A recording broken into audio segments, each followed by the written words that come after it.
hurt my brain. Ooh, I hit my toe, my brain down there. My brain is down there. Ah, there you go. It was too much. Put my hat off. Oh, we made it. That was an exhaustion. I had to put, 12:27. what? 12:27. Yes, 3 minutes early. We weren't fashionable with a late one, because someone was too late. I brought one of these for them, what they want us. So that's Tuesday at 5:30. You know, book club thing, we did it Oh, Maryland. I'm not going to that one. You're not? Well, I don't know, let's get what you use. Yeah, that's what I'm gonna do. I'm gonna do it.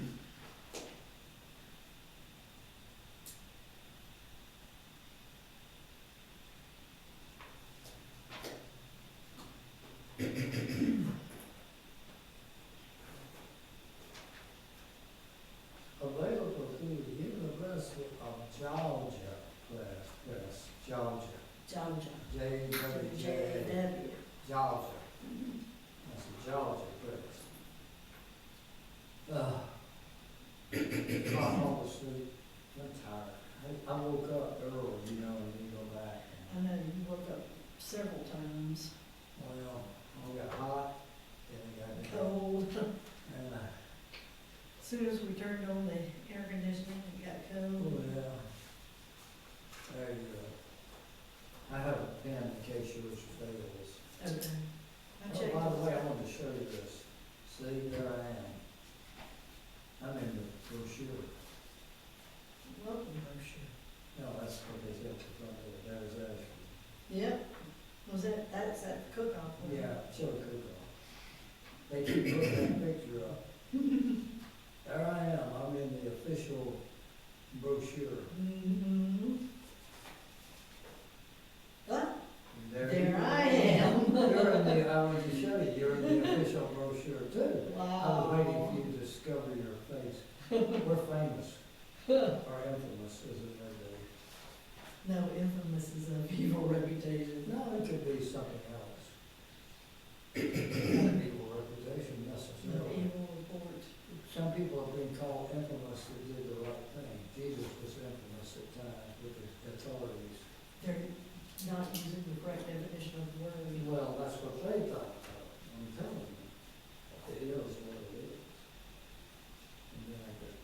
And I was gonna show you that old tune of, brethren, we have met to worship, Mm-hmm. holy now. That is a shape note song that was during. Well, I was thinking when we were singing it, that, the second verse says, sister, that should be the men singing it. Sister. In the first verse, the women should be singing, They the did. men should be singing They it. did that, but I mean, it was, that was out of Appalachia. And at that time, they wanted to hone a real high literacy rate, Mhm. and also they didn't have know how to read music. So they tried to teach them how to sing, where each word had a certain sound and shape. And that's what they told them, how to sing that song.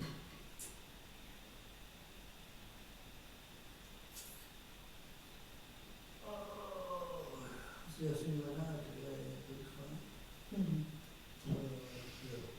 Pretty good. I wonder if we're gonna do passive, but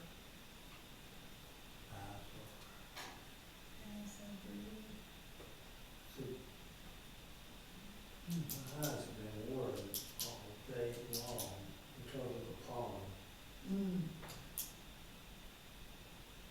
I am so beat up with pollen.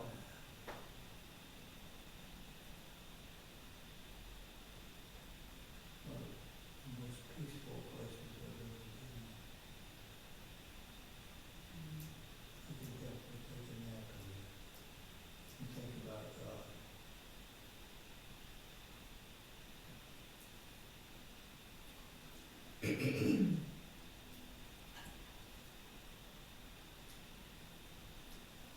You know, it's one of the, what's his phrase, it's 12 disciplines. It's meditation and solitude.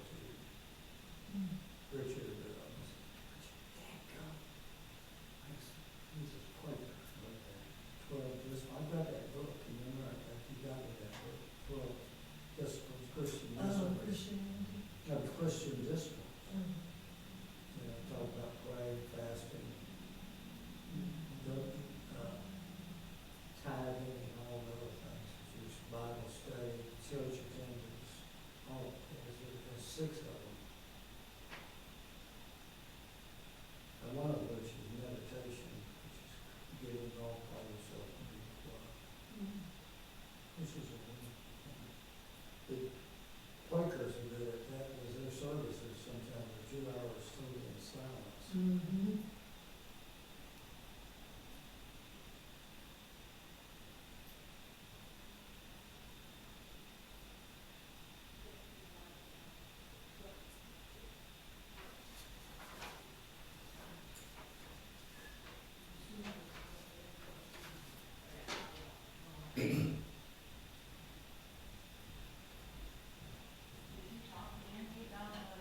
I did, yeah. Hi, everybody. Hello. Hi, Lucinda. Sorry, I was pushing the coffee cart. Oh, that's all I'm just right. gonna give you that, we have a Oh, Tuesday okay. evening. Okay. Oh, okay. Time. Wow. So it's at church at 5:30 on Tuesday. That's government. What's at 5:30 on Tuesday? This, Oh, I'm gonna show you, It's a we're bringing book home. club, and that's the next. oh. that's, we always, Southern Jews and Black. Oh, yeah, it's supposed to be very good. Yeah. well, Yeah, and maybe- anyway, I was offering an invitation, oh, y'all are busy, but Yeah, if we can It's come. what day, Tuesday? Tuesday at 5:30. Is it this coming Tuesday? Yes. Oh. There's a parade. There might be a parade. Oh, okay. That's right. All right, we'll think We'll about it. see. Yeah, we'll let- see. Let me see what, I'll call. Okay. her. Yeah, let us know. Yeah, but it's- Maggie, can I ask you a quick question? Of course. Is that a shin or a sin up there? Well, there's no dot, so who knows? There's no dagesh, but Okay. I assume it's a shin. So why is it in the picture of them crossing through the sea? Uh, Is there a dalet and yud after it? No. No, it's just a shin? The tablets are at Ten the end. Commandments are there, that's the people crossing the sea. I mean, the person who did these didn't, I don't think, always have a reason for using certain letters. Okay. It may have just been aesthetically, Yeah, my other question was the other two look like you. Yeah, they're two yuds, Yeah, that is the, so that's a symbol for God, yeah, right? that's a symbol for God, and that is the, That's the what I- priest one of making many. the sign of, the Sign of the blessing for Blessing, the blessing. people. Blessing, Right, yeah. All right. Yeah. Yeah, the shin might represent Shaddai, meaning God Almighty. Yeah, right.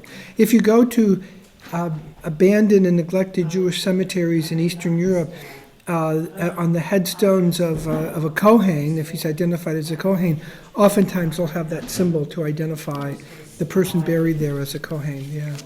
Yeah. The shin or the sin? No. The symbol that the priest makes when blessing the people. Oh, okay. Yeah. and they Yeah. always do it under their pony, you don't see them. Yeah, you're not supposed to look either. You're not. Yeah, if You're you're actually receiving. supposed to close your eyes. Yeah. Yep. Yeah. And they do We it. listened to Kretzmer music last What's that? night. Kretzmer music. Yeah. Yeah. Oh. Where did you see it? We, on YouTube, Oh, on YouTube. I showed her Benny Goodman, and of course Benny came from No, Benny could play. Oh, yeah. Yeah, he was Jewish. He came from an Orthodox. Oh, so he knew klezmer easily. Sure. Kretzmer, but Hi, Larry. But then I thought she did, I told her, she asked me what was Kretzmer, and I pulled up a site, and it was the biggest Kretzmer you It ever was- seen. Okay, I'm telling you, where I lived in Sfat, in the north part of Israel, they were known for this klezmer festival for 5 days in August.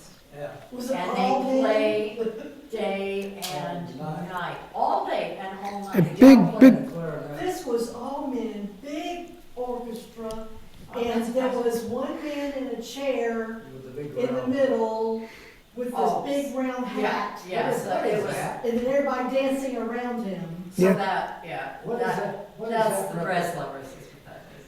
What does that represent, That hat. Orthodox? Big Jew? Yeah, that represents usually a certain sect of Hasidim. Just the way they dressed, when Oh. they weren't like worshiping him. I thought maybe he was a groom or something. No, no. I don't think so. Like me. There you go. No, I mean, they dress like that in Russia, because it was cold, and they just brought it forward. Well, anyway, I'll interrupt you. No, that's okay. Go ahead, we're listening. It brought forth many questions. But they were having a good time. Oh, yes. Oh, I'm You sure. don't think the Orthodox don't have a good time? No, they do. These people really get it on. They Okay. can dance. All right, so where are we now in the series? Some people say that I should be a little bit disheartened over the number of people that attend, but there are two good things to think of. Number one is that this is being recorded, so there have been some on YouTube already posted, and there have been some interest. In fact, one had 120 views and the other one had 63. So, and the length of time that the average length of time that they're being viewed it's not just 30 seconds and they turn it off. It can be 20 minutes, 30 minutes. So they're watching a decent part. And the other part that's good is that I'm writing out or typing out each of these lectures, and who knows what will come of that, but it's more my own perspective after 50, 60, 70 years of being Jewish and being educated. What is my perspective? What are the things that I'm thinking of in terms of what's that? Your legacy. Well, yeah, I wouldn't know about a legacy, but I mean, it's a good term, but more in terms of what are the things that I see in Judaism from my own background in trying to synthesize law and mental health. Now I'm very interested in psychology, how people view things in relation to like religion and what my religion has to say. So it's kind of an interesting it's an interesting exercise. You're searching for God. Yeah, I would say that that's very true.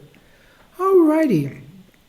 So today we're going to begin the three topics, and we're not going to cover it all today. Freedom, existentialism, and Passover. So I'll begin. We associate Passover with freedom, emphasizing the enslavement that took place and the crushing labor that the Egyptians imposed on our ancestors. We understand the plagues and the crossing of the sea as signs of God's redemption.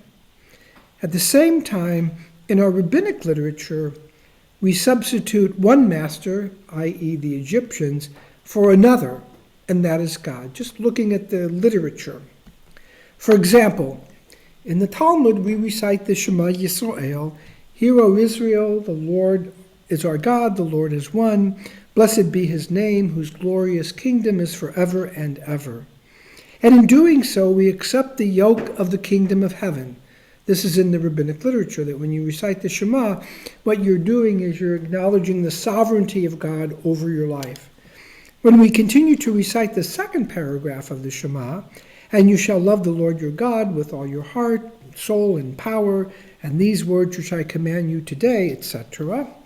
When we do that, we accept the yoke of the kingdom of heaven, which that is not only God's sovereignty over us, but the binding nature of that sovereignty through commandments. God commands, and we do. So we see an inherent contradiction in Judaism if we juxtapose these two concepts. Pharaoh enslaved us, and now, instead of Pharaoh, God rules over us. The only difference is that our ruler is incorporeal and binds us through our testament, the Torah, which, by the way, in terms of the history of religion, is a major advance.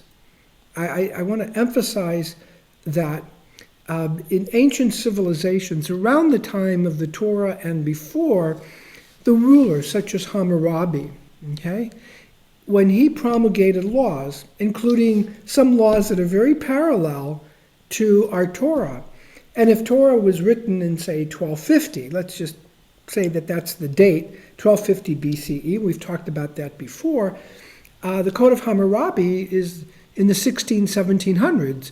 So it precedes the giving of the Torah by 400 years, 400 or 500 years at a minimum, and maybe even more if you adopt what's called the JEPD, documentary hypothesis that I spoke about earlier. So when you look at Hammurabi and you look at some of the laws of the Torah, there are very interesting parallels. For example, the eye for an eye and tooth for a tooth provision. That is parallel. When I say parallel, it means that there's a similar law that you could make that seem almost exact. Laws pertaining to property, laws pertaining to slave ownership, laws pertaining, particularly, it's interesting, the ox that gores. So, Hammurabi came before. But, and this is underlying the big but here, the difference is that Hammurabi, when he promulgated the law, the thinking was that the laws have to be pleasing to the gods. The human being promulgated the law, the king, the ruler promulgated the law with the blessing of the gods, or the gods that they prayed to. So I'll just finish a second, and then please ask. Go ahead. Yeah. If bad things happened to the people, say they were conquered by another people, say they suffered a famine or things like that, people would interpret that to mean that the laws that were promulgated by the king was displeasing to their god or gods, as whatever the case may be. In Judaism, there's a paradigm shift that takes place in the theology, and that paradigm shift is not that human beings promulgate the law. There's a provision for human beings to adopt laws that are consistent with the Torah, but the laws are given by God. And that's a major paradigm shift that we see in Judaism. David Hartman, I believe, I'm doing this way off the top of my head, wrote an article on that subject. So I'm not just saying that as just a matter of observation. It's recognized among some scholars. David Hartman, I believe, is an Orthodox Jew. That doesn't impact on his scholarship, but we should just sort of keep that in mind. He doesn't get into, I don't believe in the article that I read for my own doctoral dissertation, I don't believe he gets into, God and all of that, but just from a scholarly point of view, who wrote the Torah, he doesn't get into that, but just the document itself promulgates laws in the name of God, not in the name of the individual, unlike the code of Hammurabi. Yes, now you had a question. So weren't ancient kings, I don't know what Hammurabi was, if he was a pharaoh or a king or what he was, but he was their leader. Didn't they see them as divine? Wasn't there a time when kings and their decrees were considered divine? Mm-hmm. Pharaoh, for sure. Right, but I don't think that they were considered as an ultimate God. Okay. Gods, put it in the plural. Okay. They were serving the gods? Well, they were serving God, that's for sure, but they were considered some of them may have been considered to be of divine substance, so to speak. Right. Yeah, right. But they still had to promulgate laws that were pleasing to God. They couldn't promulgate laws that were not pleasing to the God, so to speak. Yeah. I think that's basically the difference between you may know. monotheism and polytheism. Yeah. And when they approach that, and contemporaneous with that, they have developed cuneiform with these laws down. I'm sorry, say that again? Cuneiform writing on Yeah, you may be more familiar with that. Yeah, please. The origin of language is around 3000 BC, Mm-hmm. something in that region. Yeah. And I did a study on that one time. You asked me about it. Uh-huh. I explained it, but we did some research on it. But I think it's when we started thinking about writing down laws Mm-hmm. and expressing our thoughts in a way that it can be brought back to one another. Yeah. Interesting.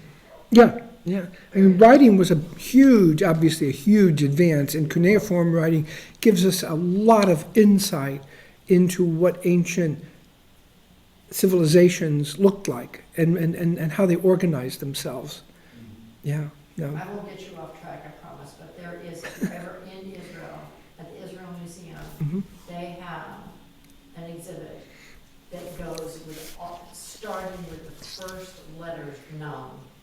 And they have it in a hologram, and they explain how each of them changed eventually into the Hebrew alphabet. That we have. Oh, interesting. Yeah. Beautiful. Yeah, because if you look at the book of Isaiah, that is the that's in the Israel Museum from the Dead Sea Scrolls. Dead Sea Scrolls, you Yeah, can read it, it.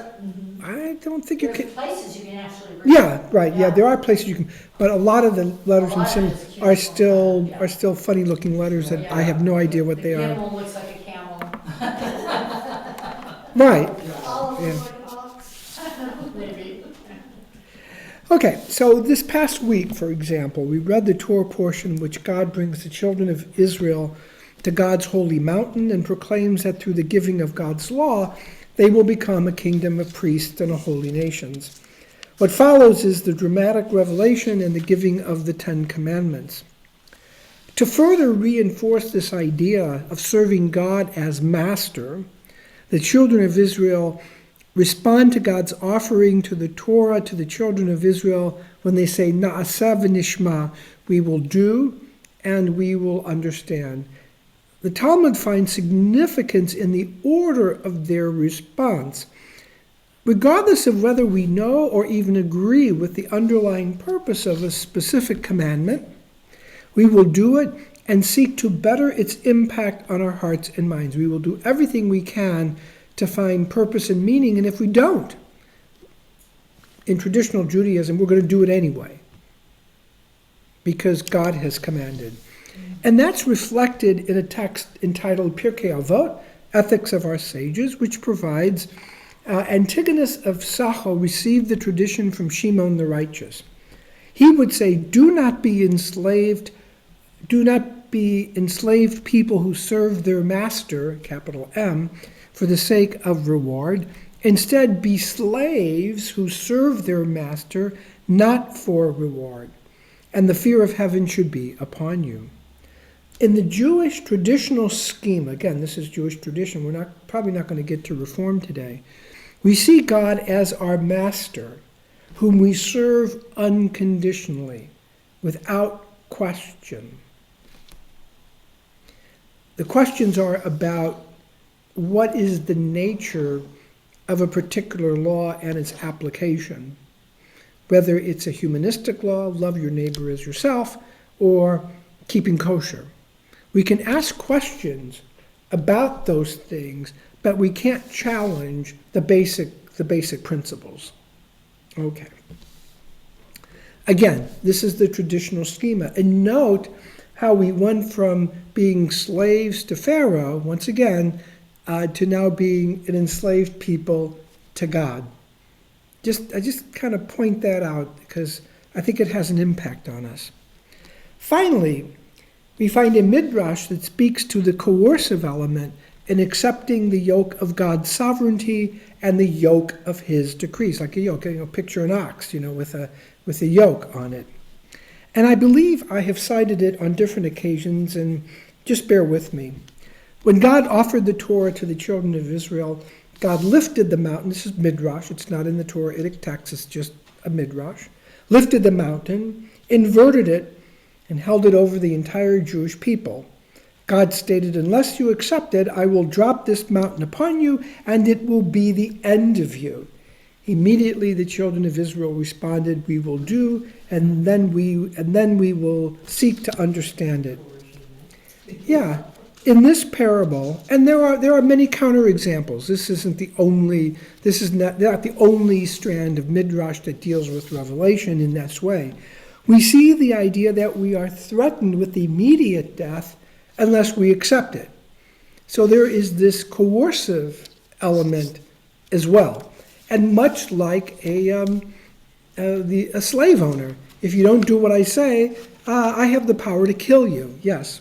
And as Christians, Jesus told us his yoke is light.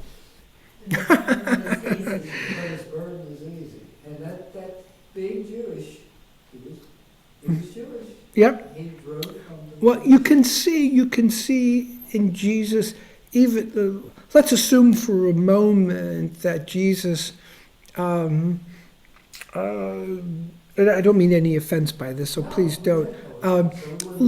Let's just assume for a moment that Jesus was this human being, and not, So what is Jesus saying? Jesus is saying, like, you don't have to follow such strict interpretations of the law. I will make it light. I will make it easy for you. And that sounds like a Reform Jew, right? That sounds, and again, no disrespect at all intended. Okay. We love you. Okay, I just want to be clear. What's that? There's an Old Testament example Mm-hmm. in when Solomon became king, Mm-hmm. or even it was Solomon's son, I can't remember, I think it was Solomon. Right. That he asked his father's wise men, how should I treat the people? Mm-hmm. And they said, if you remove some of the burden that your father gave the people, then they will love you. And then he asked some of his younger friends, and they said, oh no, make the burden on them worse. And he followed his younger friends. Interesting. Yeah, if you look at the building of the first temple and how that's described, that was brutal. I mean, if it's even Wow. 20% true, let's assume there's some exaggeration there.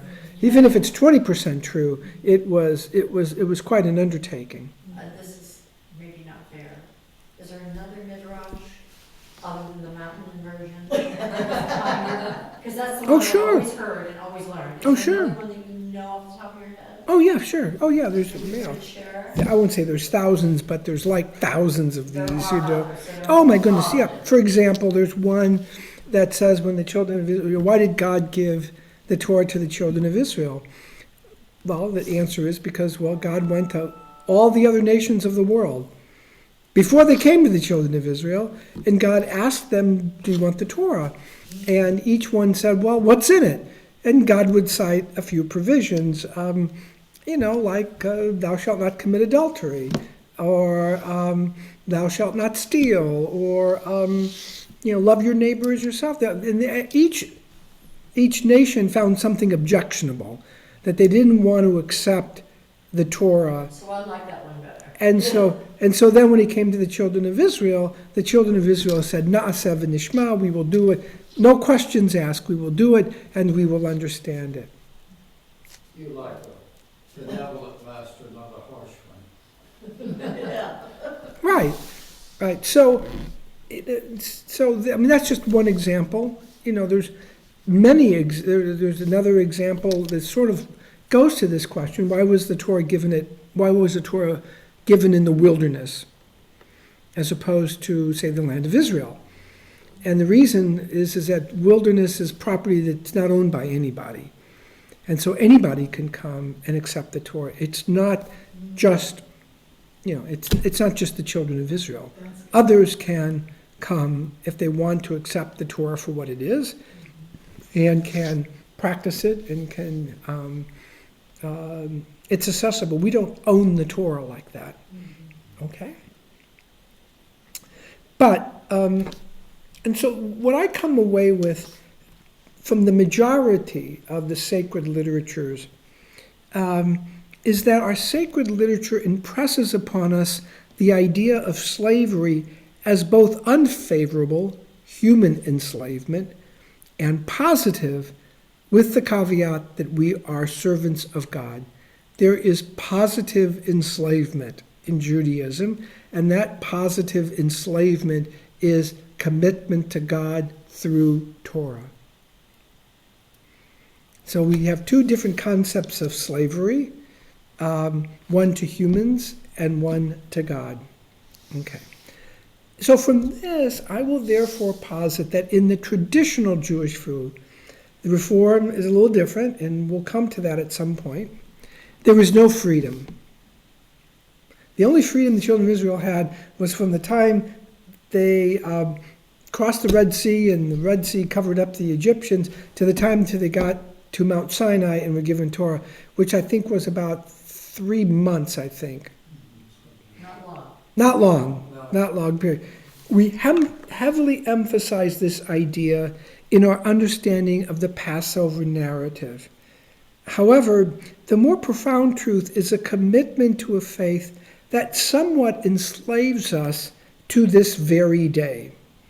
In addition, I say this out of profound respect, it has contributed to the persecution and even attempts to annihilate our people.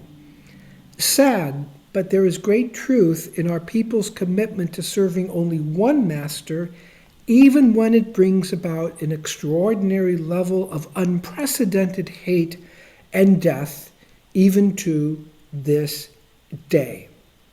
I think the resistance to the persecution, the commitment to being Jewish, despite, and I'm not speaking about just the Shoah, I'm speaking about the exiles of Spain, the exile in England, the persecution that took place, the anti-Semitism, the pogroms, let alone the Shoah, leave that aside, is in part, it's complicated, but our resistance to that was our commitment to God. Even if it meant being exiled, even if it meant persecution, even if it meant a pogrom. Do you mean, when you say resistance, do you mean? To conversions, forced conversions. Oh, okay, thank you. Yeah, forced conversions, or do this or else. Abandon your faith, accept Catholicism, accept Christianity, accept Islam, Okay. or else. What is interesting, it's a good point you bring up. Do you know the story of Sabtai Tzvi? Sabtai Tzvi. Not sure I do. Okay. Interesting character. Interesting character. Oh, I do. Yeah. In about the 16th or 17th century, there was a character named Sabtai Tzvi who fancied himself to be the Messiah. Yeah. Okay? And even someone by the name of Nathan the prophet proclaimed him to be such. And this guy, this gentleman, I don't know what to call him, a gentleman, he had quite a following. Now, the rabbis in each community were very much skeptical, opposed, and they didn't like when he came to town because he would get people, he was like a faith healer. He promised this extraordinary event that was going to happen, and that he was the Messiah, and he was going to relieve them of their misery. It's in the Talmud, isn't it? No, this is much later than this is during the Middle Age period, 1500s, 1600s. I forget the exact date. I mean, when he lived, and the rabbis of the community historically would try to tap down the enthusiasm, and they didn't quite know how to handle it. So I think. he claimed to be the Messiah. Oh yeah. Okay. Oh, he claimed to be the Messiah, and people got revved up. Many thousands upon thousands of people believed him to be the Messiah. It was very popular, very strong movement throughout Eastern Europe. Okay. So he decides, to prove his point, that he's going to travel to Jerusalem, and he's going to... Where is he? Well, he's in Europe. Okay. He's in Europe doing his, he's His European tour. Yeah, he's like one of these revival, right? He's like a revivalist. He's one of these preachers that go into these small towns and charismatic, faith healer, and all this kind of stuff. I wasn't a faith healer. I don't know if he. I don't quite know what his routine was, but just take it from me that he was extremely popular and worried the rabbinic leadership of causing people a fervor that he would never be able to meet. So I think he gets on a boat, and he goes to Turkey and to meet the head of what was then the Ottoman Empire. I think the Ottoman Empire was pretty solid at that time. Yeah, it was. Yeah, and of course, Mehmet was one of the a Yeah. lot of history. Yeah, this man really knows his history. I should have him up here making sure that I don't mix anything up. I appreciate it. I do. I never want to get it wrong. Yeah. I didn't anticipate what you were going to say, so this really, again, off the top of my head, and at my It's age, very interesting. at my age, I'm never quite certain. Anyway, so he gets to Turkey and in the Ottoman Empire, and I don't know why he stopped in Turkey. Maybe he needed a passport, or maybe his boat was intercepted. I'd have to look that up. Anyway, he goes to the head of the Ottoman Empire, and they want to have proof that he's the Messiah, and he can't. And I think they want him to put his head on the chopping block, because if he's the Messiah, he can't be killed, right? And he gets a little nervous, to say the least. And the head of the Ottoman Empire says, well, you can either do that, or you can convert to Islam. Wow. Well, he's pragmatic. He knows who he is, and he converts to Islam. Wow. Now, I don't tell that story to talk about Shabtai Tzvi.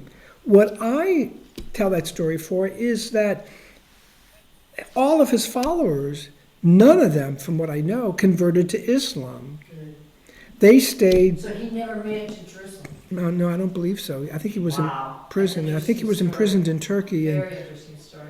The Ottomans would take, why such a hate in Serbia and places in Europe, they would take the firstborn sons yeah, and make them into the janissary force, and that created a lot of hostility over the centuries. yeah, You wonder why that, but it's based on history. Yeah. Wow. yeah. I mean, Herzl was still dealing with Theodor Herzl from the late 19th century to the early 20th century. His vision was to buy land, and he met with the Ottoman Empire, and the Ottoman Empire needed money, right? They were in trouble financially. This is before World War I, and Herzl's idea was to buy land. He never thought about, I'm going to just go in there and take over the land. His idea was to buy land, Well, the and Savoy eventually, was an Ottoman jail. right, and to eventually buy enough land so that the Jewish people would have a homeland. That was his idea. And of course he gathered money and he purchased some land, but by the end of World War I, there was no more Ottoman Empire. Yeah, prior to that, it was known as the sick man of Europe. Okay. Yeah. Interesting. Yeah. And they really were on the down side. Okay. We'll have to have a history lesson sometime. So once again, you see, even in the midst of horrendous disappointment, the Jewish people remain, quote, enslaved, close quote, to God. They will not voluntarily, for the most part, liberate themselves from that, again, with parentheses, bondage. Yeah. I thought they just loved him. I mean, that's my thing. I don't think of it as enslavement. The Right. word avodah means work. Yeah, but it also means worship. Means slaves. Yeah. Avodah also means prayer. So it's interesting how that all comes together. Right, and I think language, if you look at language deeply, from even a Freudian perspective, okay, or from a psychological perspective, these words indicate a kind of deep commitment, as it were, to this incorporeal concept of God, and that God is commanding us to do certain things, and we have accepted that. I won't interrupt anymore, but. No, you'll continue to interrupt, and I will welcome your interruptions. I have no faith in your promise. and nor do I want to, by the way, so I want to be clear that I love your It questions. says some really important things, and why did the Jewish people have an identity all through the ages? When I read it, they were a people set apart. Mhm. And that being set apart was their understanding of their, what I call their theological history, and what that meant, and what's reflected. I'm looking at the language of our worship. I'm looking at the language of our rabbinic literature in making these statements. I think if I went down the street and asked the average Jew, do you feel like you're enslaved to God? They would say no. They don't feel that at all. They feel, I love God, I want to, so forth and so on. Yeah. I just it was the most secular Jews that I met in Israel. The most secular, who never went to anything. They'll go to the Go beach to on Yom Passover. Kippur. Yeah. And that's like the Yeah. core. It's kind of like the Christians going to Easter and Christmas. Similar, but different, yeah. I agree. Yeah. Okay. But what I'm looking at is the probably what Carl Jung would call the archetype, the things that lay buried in our deep, deep unconscious thoughts that have shaped us. I'll give you an example that just took place this morning, okay? So this morning I'm teaching this young boy for his bar mitzvah. And he's a good student, he's wonderful to work with. But they don't have a deep understanding at 13 about relationships to God and all of that. And some of the stuff that I teach them, well, why do I teach them? Well, the tradition. I want them to know what the tradition is. And sometimes it's just that simple. But that tradition harkens back to this early period, this rabbinic literature and all of that. When we talk about Jewish identity, it's exactly what we're saying. It runs counter to the human psyche. The human psyche wants to be part of the mainstream. The human psyche wants to be like everybody else to a certain extent. Yes, there's individuality, to be sure, but we interpret, quote, mental health to some extent as, we're Americans, we want to be part of the majority. And Judaism has this tension of we want to be, but we want to be separate as well. And that's a hard road to navigate. It's very hard, that's assimilation. Yeah. Mm-hmm. At what point do you cross a line? At what point, and we're in the business of strengthening Jewish identity. And pull that tension as far as assimilation is concerned. Okay, let's go now to the Passover Haggadah. I've purposely left off existentialism, which I don't think we'll get to until the next presentation. Okay. The Talmud describes the Haggadah as much like the one we have today. If you're really interested in this topic So of... you know what that is, a Haggadah? The flight, is it something like that? No, I'm sorry. It's a book. The Haggadah is the book that we read on Passover. Yeah. Yeah. It's the story of Passover. In there, the Haggadah or something like that in Muslim. Oh, Is similar. yeah, similar. That's what the language tells me. Yeah, no problem. See, for example, if you go to the Talmud called Pesach, which you can hear, it's already about Passover, chapter 10 describes the Seder. Much of what we do harkens back to that section of the Talmud, which goes, talking 425 to 600 CE, and then probably long before that. People say the Last Supper, for example, was Passover, right? It begins, however, if you look at the Haggadah that we use, the book that we use on Passover, it begins with a much earlier narrative that tells the path from shame to one of being praiseworthy. The shame comes from being the descendants of idol worshippers and being praiseworthy such that we acknowledge God's redemption of our ancestors from slavery. In the Jewish tradition, the idea of shame is that we are not adhering to God in some way. That's the ultimate shame.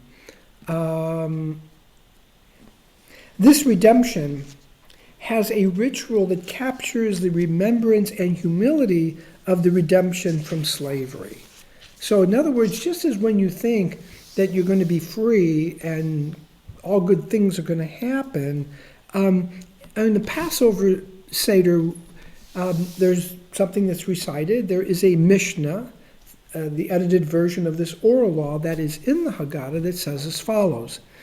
Rabban Gamliel would say, whoever does not recite these three things on Passover at the Seder does not fulfill the commandment to tell of the going out of Egypt.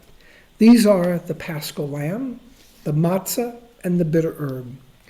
These three elements combine faith, remembrance, and humility.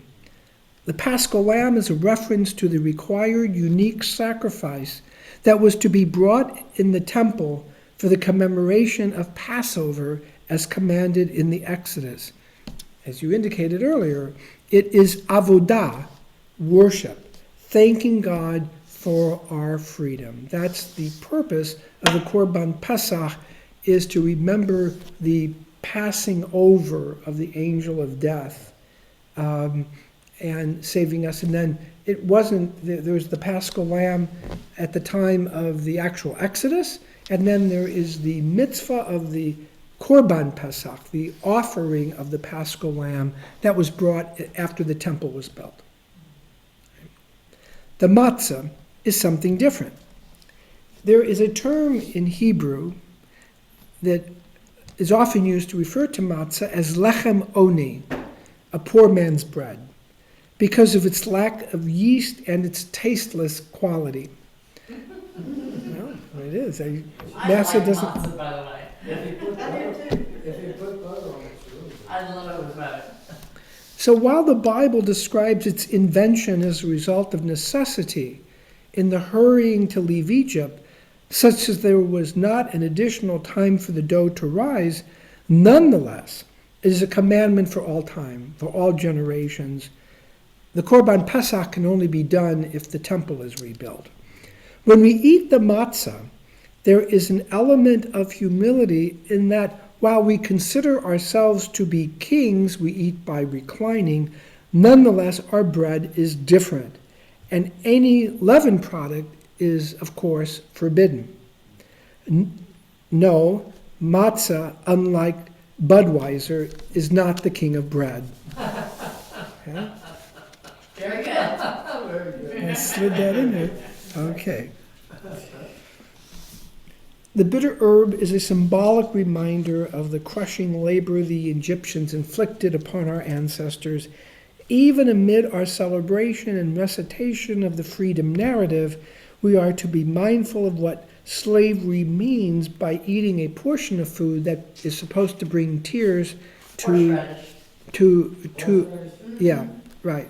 Or other, Bitter. yeah, other It could bitter be herbs, right. parsley But or- usually it's, Beets. yeah, Oh, beets are delicious, they're sweet. yeah, no, beets, So, yeah. yeah, I don't like beets.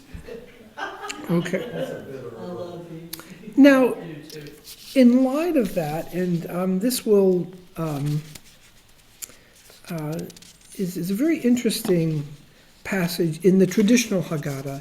In the Reform Haggadah, it's been revised considerably, and you'll see why in a moment. There is one psychological element that I want to bring to your attention, and that is retribution. Yes, in the Haggadah, there is a prayer for retribution. In the traditional Haggadah, we open the door for Elijah the prophet, the harbinger of the Messianic era, who visits us during our celebration of the redemption narrative. Our sages included it in the Haggadah, though many Haggadot, that's plural for Haggadah, softens the language considerably, and in Reform, it's really changed. We open the door for Elijah, having poured an overflowing extra cup for him, and this is what we say: pour out your wrath upon the nations that did not know you, and the kingdoms that did not call upon your name, since they consumed Yaakov and laid waste in his habitation, meaning Israel. Pour out your fury upon them, and the fierceness of your anger shall reach them. They cite Psalms. Pursue them with anger and eradicate them from under the skies of the Lord. And this is from Lamentations, that last quote. So earlier, I described the idea of enslavement and redemption centered on God as the Redeemer. But this portion implies that the children of Israel, now scattered among the nations after the destruction of the Second Temple, continue to experience an extraordinary level of suffering at the hands of nations and religions. And they turn to God to exact vengeance upon these nations. And I have to say that I think history supports this perception. This perception isn't a fantasy. This is not a perception that is ungrounded in reality. It's not out of a subconscious id that is trying to take whatever it wants. This is a response to their historical situation. In some sense, it is a continuing, crushing experience of a new form, existential slavery, imposed by the nations to whom the Jewish people are scattered, most often by force. What the traditional view offers is that it turns to God to impose judgment and punishment, as God did in Egypt, to those nations who have imposed upon our people sitting at the Seder table. A different kind of slavery that continues to lie deep in the soul of the Jewish experience that traditionally is recounted through these passages. But in the traditional view, unlike in the Zionist perspective, it is for God to address this suffering and to act as God did long ago.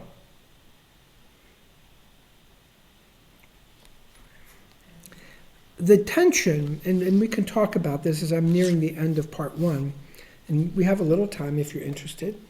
The tension and the uneasiness that people such as myself experience today is that we take into our hands the responsibility to respond to violence and hatred directed against the Jewish people, especially in Israel. Often, those of us who have a religious consciousness are troubled sometimes to the extent that Israel acts the way that it does, that it seems to some extent perhaps overreaching, and one could argue violates the essence of what the truth that God gave to us, violates what the Torah that God gave to us at Sinai. I'm going to stop here because I don't really have enough time to go further. I have about 10 minutes, I think, right? I have about 10 minutes. And you've been a very good listener, but I've also raised some sort of controversial ideas, What do you want to focus on? especially whatever questions you have. Yes. If you want to focus on the God, I could go get some so they could actually see it. No, I think I've laid it. You can if you want, but why don't you just keep your seat? Go ahead. I'm going to ask you a question. Yeah. What was the last statement you made before that, the last sentence you made before Yeah. that last? It's important.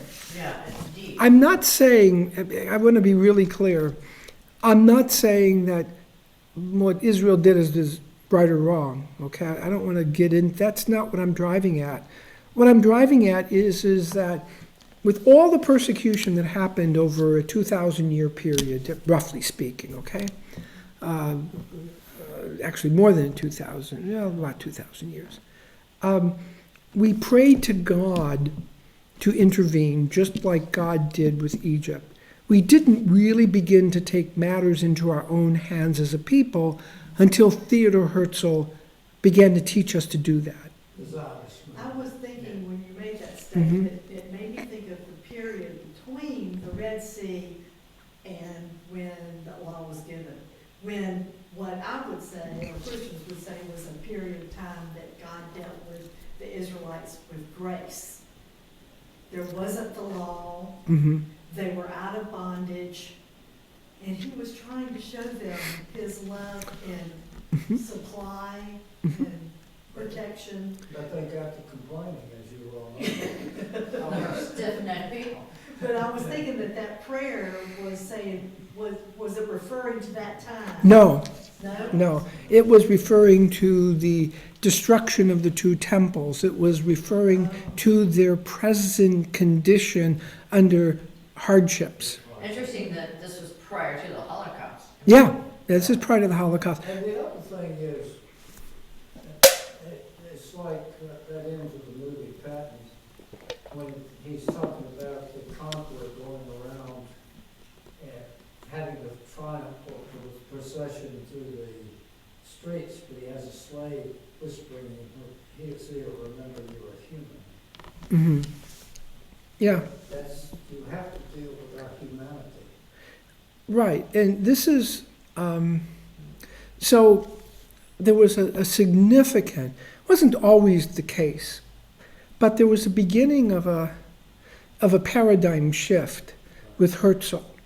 Up until that time, and obviously there are exceptions, but overall, the Jewish people were somewhat passive in our reaction to oppression, and part of that comes from this idea, belief, and you have to admire it, that God will redeem us once again.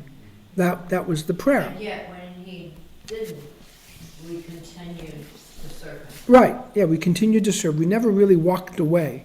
Now that changed a little bit also. I'm leaving out a very important element. When our people got off the boat here, many of them retained their Jewish identity, but there were a significant number who said, I don't want to be persecuted anymore. I don't want that. And that, I didn't experience what they experienced. I'm not passing any kind of judgment whatsoever. They got off the boat and, they left their tallis and their tefillin on the boat and shredded their Judaism and eventually adopted, the American way of life minus their ancestry. Yet their grandchildren started coming back. Some of them did, yeah, some of them. The issue of assimilation in Germany, many of the Jewish people served with the German army in World War I.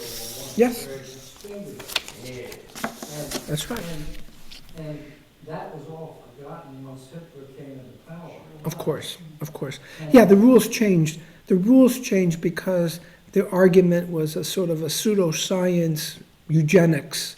We want to portray the Nazis as monsters, and that's to me is not a correct that's not a correct view of that history. Yes, they did terrible things, but from their perspective, they had a rationale for doing that. But And not all soldiers in the German army were Nazis.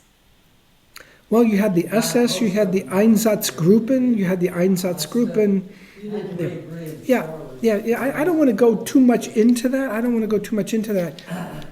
Because the point I'm trying to make is that beginning with Herzl and then continuing with the efforts to establish the State of Israel and the subsequent establishment of the State of Israel, we no longer, a majority of Jews, even Orthodox rabbis in Eastern Europe, supported the Zionist movement because they could see a better life for their children, So the rabbis in these small communities were not opposed to Zionism like sometimes we hear about.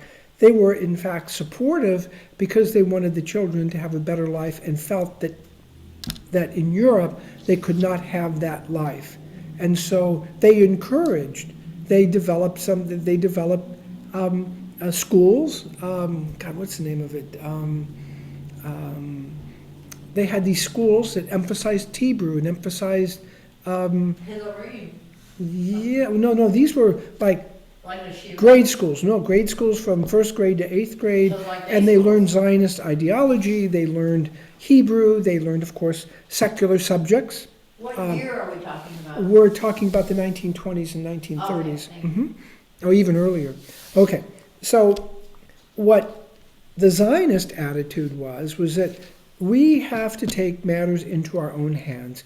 We can no longer rely on, this is before Hitler, by the way, we can no longer rely on the nations or on God to redeem us.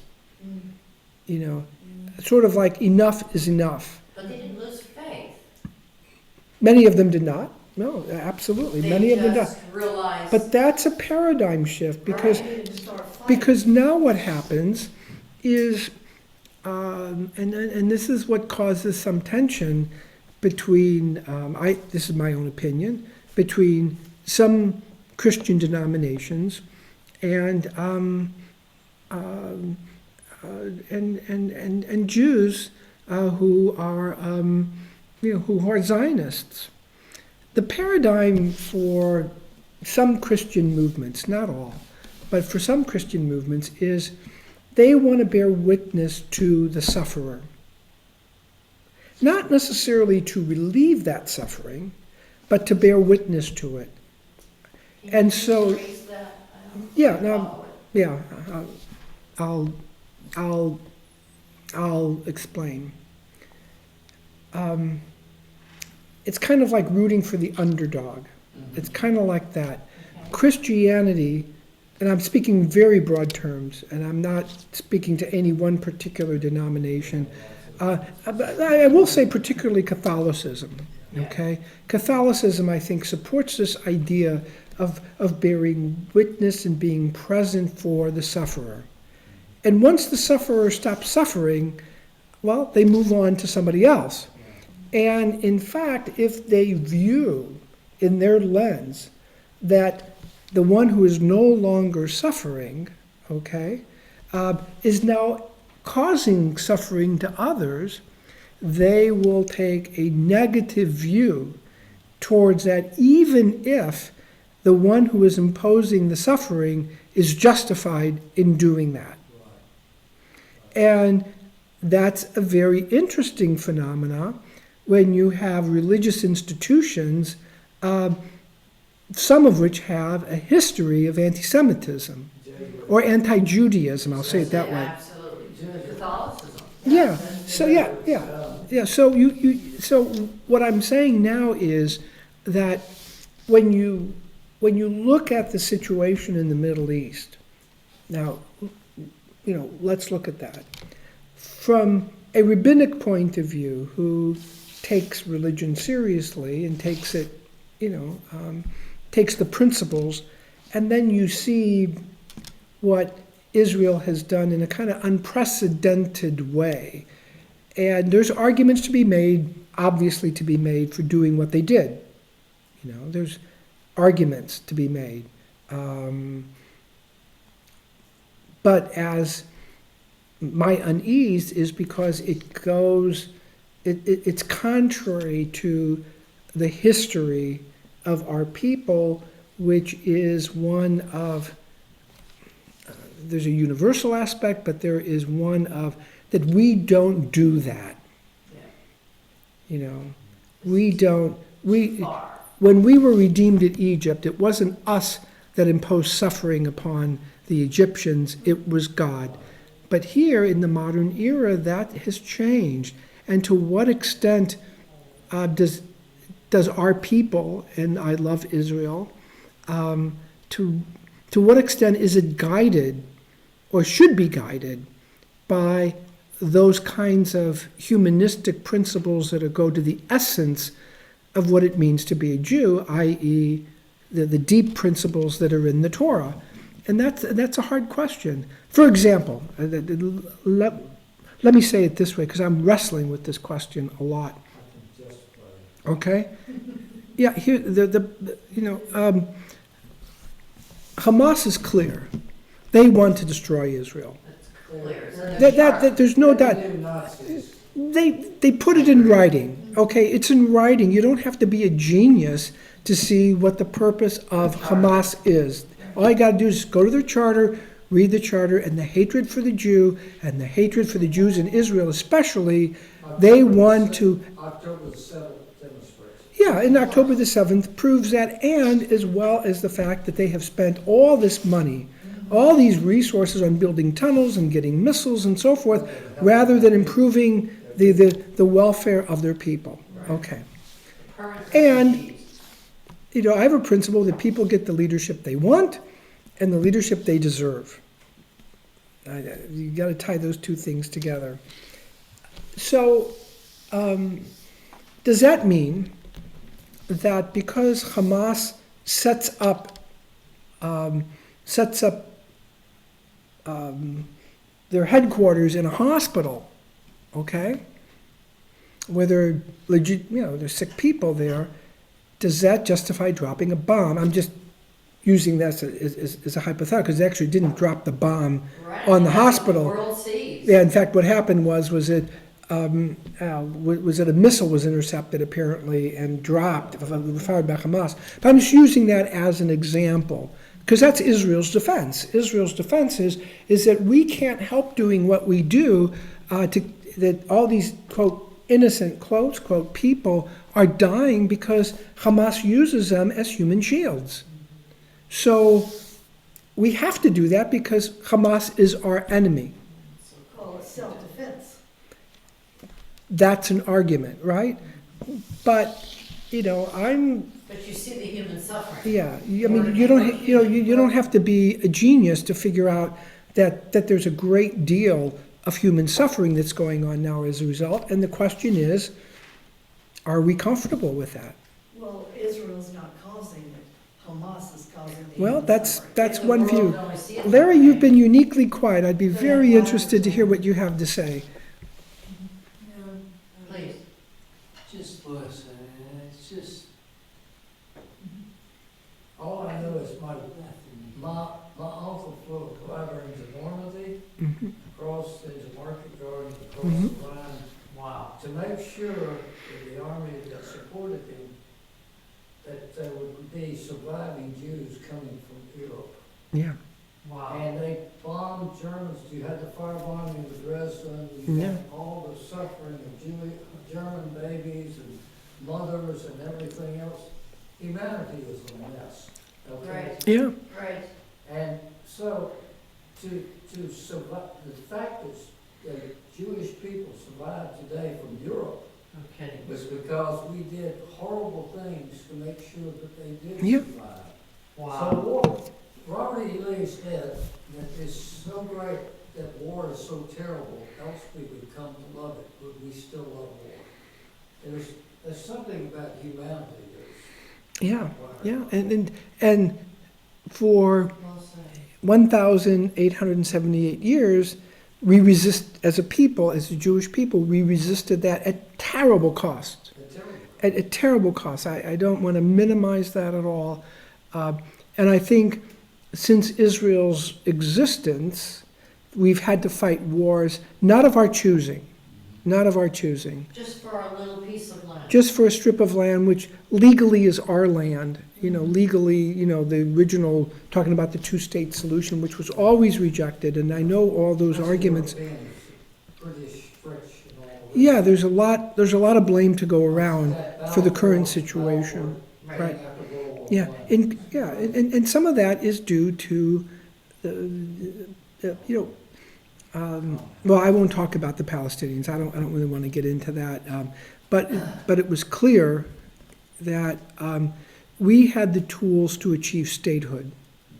I don't want to speak for the other side, but we had been planning for statehood for a long time prior to 1948. So when the time came, we were ready to govern. And we'll leave it to history, and we'll leave it to God to pray that we are doing the right thing in the eyes of God. I mean, it's a very complex question. Max DeMont, in his book, God, Jews, and History, points out Hmm. how small a percentage of the earth you are as a people, but how many great things you've accomplished scientifically, Hmm. musically, socially, and all the things that you have done as a people. Yeah. So Oh, my there is- God. There is a upside to the downside. Oh, yeah. Well said. I'll close with this because we're now running out of time. That's all right. Alan Dershowitz gave a talk in Germany. And in his introduction, he said, we were all victims of the Holocaust. There was a German audience that said, you were victims of the Holocaust. How so? Because some of the very people that went to the gas chambers quite possibly could have discovered a cure for cancer, for multiple sclerosis. Great jurists, great humanitarians, musicians, artists, all the different aspects of what make a civilization. We're all now deprived of that. And the Jewish people made, all you have to do is just watch The Pianist, for God's sake, and see just, how extraordinary the Jewish people were and what was lost as a result of killing, 1/3 of our people. They have such a great history in the world, and Mhm. Yasha Heifetz. Oh, yeah. Yeah. Oh, I mean, you listen to Yasha Heifetz, yeah. But for every Yasha Heifetz, there were maybe 2 or 3 others that ended up in the gas chambers and ended up, Well, that's a great reward. Mhm. The young Yeah. men taken out and killed them. It takes, if you're interested in that subject, by the way, there's a very interesting book by Christopher Browning called Ordinary Men. And if you're really, really into the subject, what's his name? I think it's Robert Lipitz. He wrote a book called, it's a terrible title, The Nazi Doctors. It's about that thick. He was a psychiatrist who went around after the war and interviewed doctors who were in charge of selections and did horrible things. What was it about their personalities that they could do something like that, being so highly educated? And just briefly, one of the things that a common theme was numbness.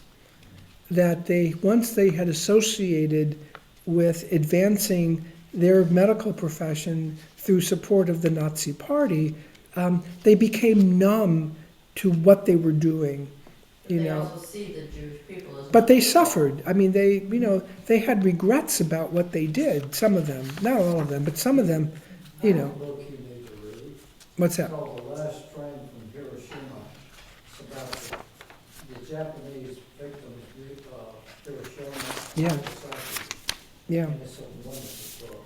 When you sit Oh. there and say, wow, he was dead. Yeah, the Japanese were terrible during the war. But it gives you the whole idea. They said there were ant people that were Mhm. so burned but were still alive and they were walking in lines like ants. Yeah, yeah. Well, we will stop here. Next week, we will look at all of this from the existentialist view, and we'll continue. Thank you. Thank you very much. Thank you. Lucinda, I think the shin represents the Shema, which are our central prayer. Moving to The shin appears on the mezuzah, on the outside of it. The thing that you put by the door? Right, and inside there's a little scroll, and it's the Shema, it's a prayer, which we will study.